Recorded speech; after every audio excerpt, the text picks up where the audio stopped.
Welcome to part 2 of our 2 to 3 horsepower outboard engine test, where we'll be looking at a couple of electric outboards from Torqeedo and E-Propulsion. A few things to point out on these two electric motors, just to point out some of the differences. So the Torquido Travel 1103, it's called the 1103 because it's a 1.1 kilowatt motor and it has a 915 watt hour battery. The E-Propulsion Spirit 1 is a 1 kilowatt motor and has a 1287 watt hour battery. What does that mean? Essentially it means that this should last a bit longer. It may not be quite as quick or powerful, but that extra battery capacity should give it more range. So flat out expect around 1 hour 20 from the E-Propulsion, whereas it's more like 50 minutes for the Torquido Travel. The Torqeedo is a little bit lighter. This is around about 17 kilos made up. This is around about 18 kilograms. One of the other significant differences is that the E-Propulsion has a floating battery. So there's enough buoyancy built into that that if you drop it overboard, it will float and you can recover it without any major damage. On the Torqeedo, if you drop that, that's going to go to the bottom of the sea and won't be well. And frankly, they cost a fair bit. I think a spare battery is around about £700 or £800. So if you do drop it, that's an expensive mistake. Other things to think about: charging times. On the E-Propulsion, it's around about a 9-hour charging time for this battery, and that's the same whether you charge it on the mains or on 12 volt.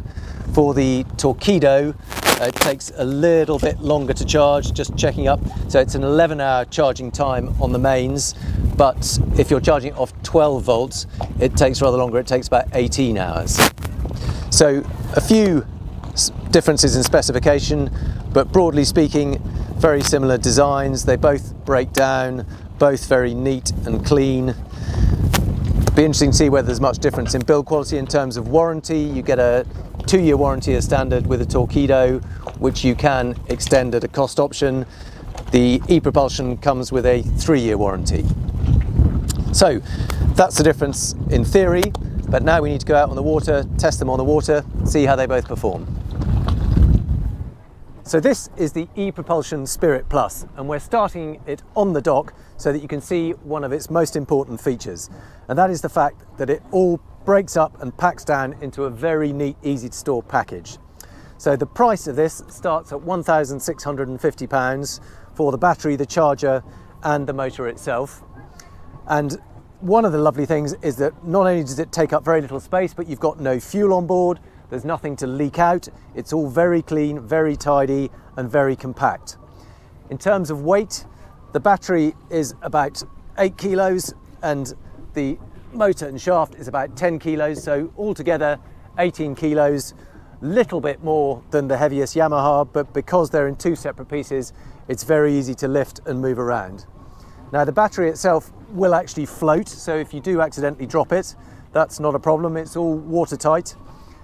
And it slots neatly into place. It takes around about 8 hours to charge with a standard charger, or you can get a fast charger that'll cut that down to about 2 hours. But you can charge it using a 12 volt source, using a solar panel, or at home.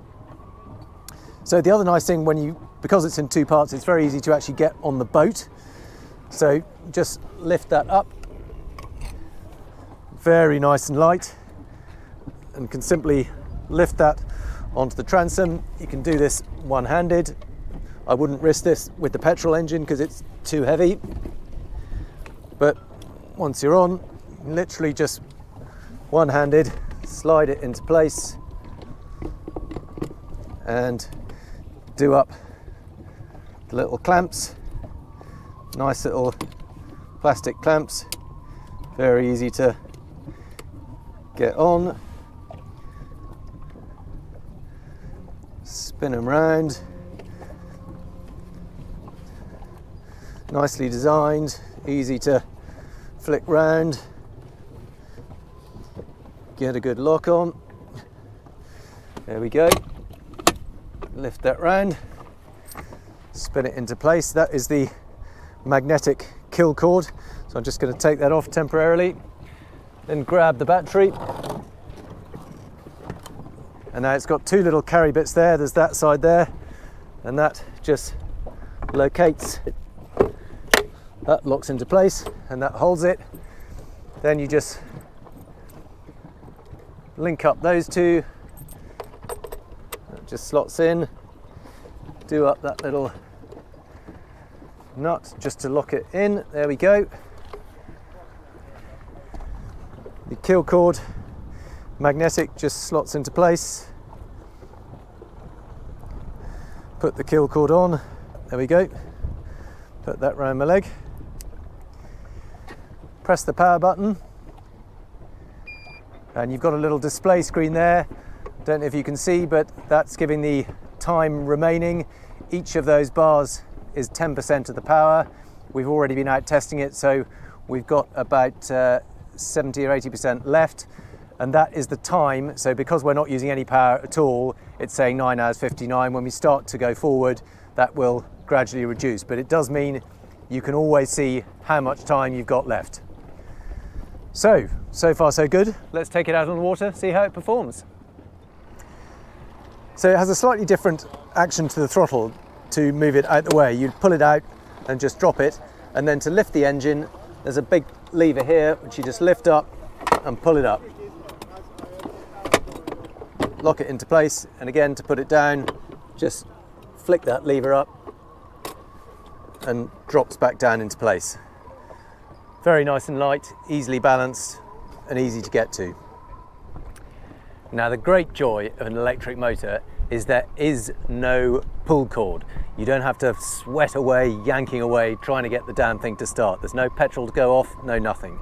So just pop the keel cord in, press the power button, wait for that to beep, show you what you've got left in terms of running time, how much power, and then literally just twist and go. We're away.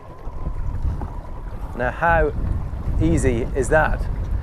It's so completely painless and so quiet. It's kind of spookily quiet, to be honest. When you first get going, you think, is this working? Yes, it absolutely is. And again, one of the benefits of an electric motor is that you get maximum torque at 0 RPM. So there's no getting up to speed or sudden lurching. You've got as much or as little torque as you want just to the twist of the throttle. And quite cleverly, the throttle is shaped and it's not sprung, so you can leave it set how you want, but because of the shape, you know where it is in the throttle curve. So that's just above idle, that's obviously 0, that's just starting to go, and then when you're max revs, it's all the way round. And again, you can leave it, but you know where you are in the rev range because of the shape of the handle. So I've been out one up, and maximum speed in one direction was about 4.1 knots, and in the other direction it was about 4.6. So let's just try this now with two of us. We're now doing 4.1 knots in this direction. So not a massive difference, and again that's very indicative of a torquey engine that doesn't rev quite as fast. It feels like it's got a bigger, slower turning propeller, but it's moving us along very nicely, very comfortably at 4.3 knots and in almost complete silence. You really can't hear the motor at all. The only noise you can hear is the slight churning of the water behind us and the slap of the hull on the water. And I've got to say, it makes a massive difference. It's just such a nice experience. You can imagine pootling along up Newtown Creek or some quiet bay or cove, and just the lack of sound. It's just like rowing or sailing. It's a much more peaceful experience. And I can really see how that appeals to people.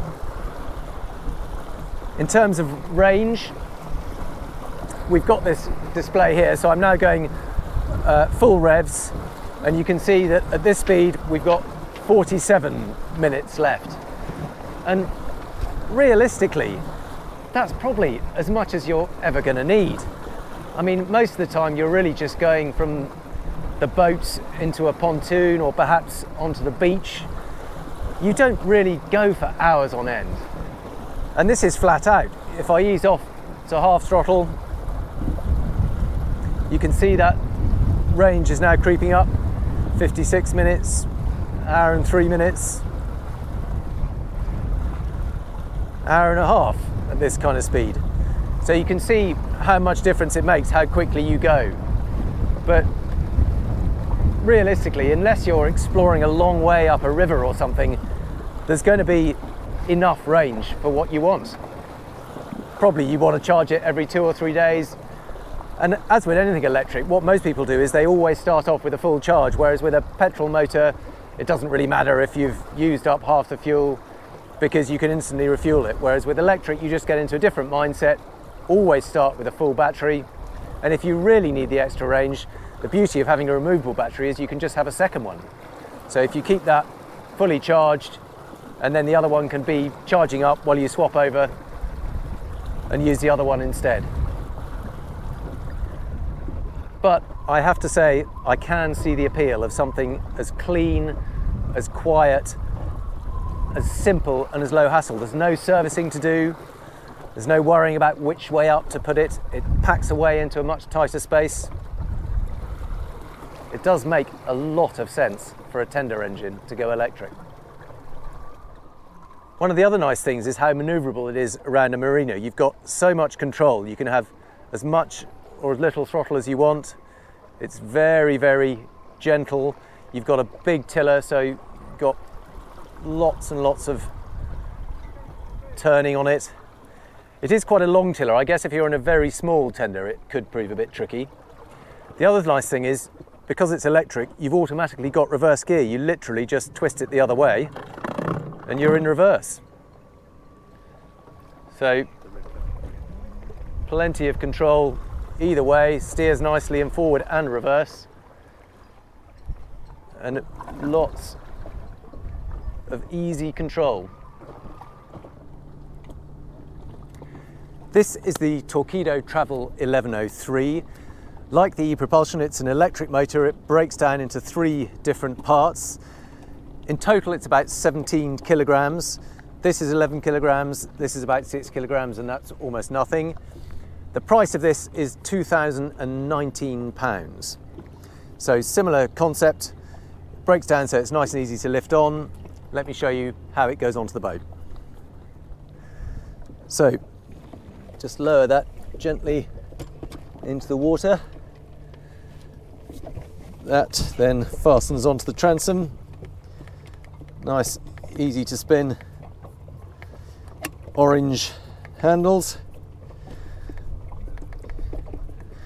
Quite distinctive branding, the Torqeedo, probably the best known of the electric motors. They were first into the market and they've built up a strong following and reputation.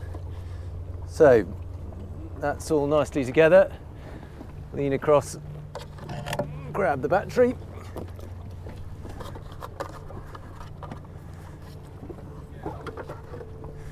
So this time that needs to come forward. The battery just slots in to a couple of lugs there. That lowers down into place. That then plugs in there and tightens on. There we go. There's a little orange safety lock that just slides in, holds it in place. And the tiller, again, that just lowers down into the lugs, locks into place, and this time there's a separate little lead for the control that plugs in and screws on. There's another magnetic kill cord, clip that on and you're good to go. Starting procedure couldn't be simpler. Again, there's no pull cord, it's literally just the magnetic kill cord, slots into place, press the button, the power on. Again, there's a display showing percentage of battery left, and then it's twist the throttle, give us a little push away from the dock, twist the throttle, and we're away. don't even know we're moving. It's so quiet, you can't hear a thing. But the further I twist, the faster we go. And we're away. Again, no noise at all, just the hull bouncing across the waves and a little bit of churn from the propeller. But couldn't be easier, couldn't be more relaxing. You can set the throttle however you like it, it'll stay there. It's shaped so that you can feel exactly where you are with the throttle. And in fact, it goes all the way round. And being electric, there's no need for a reverse gear. You simply twist it the other way and you're in reverse.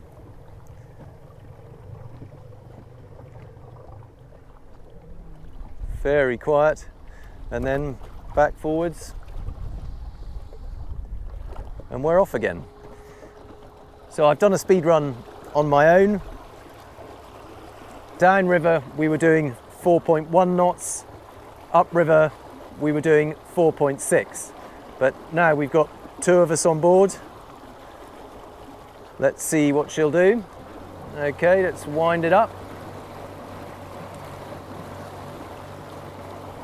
And we're doing 4.3, 4.5, 4.9. The wind has eased a little bit and the water's a little bit flatter, which might help things. But we're doing 4.7 knots upriver. Swing it round. Same again in the other direction. Again, the calmer water and reduced wind will probably help it a bit. But in this direction, with two of us on board, we are doing 4.2 knots. So two-way average around about 4.4 knots. Similar pace. And again, it's that nice torquey nature of the electric outboard that makes it so usable. So very similar speed, one up or two up. It's a single two-blade plastic propeller.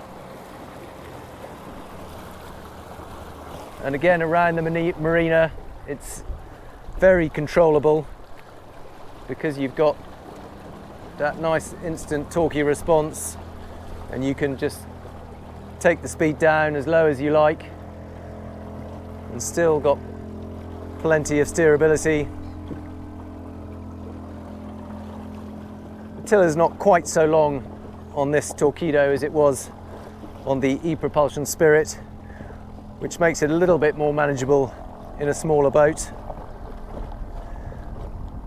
But very nice and controllable, and above all, it's that refined nature, so quiet.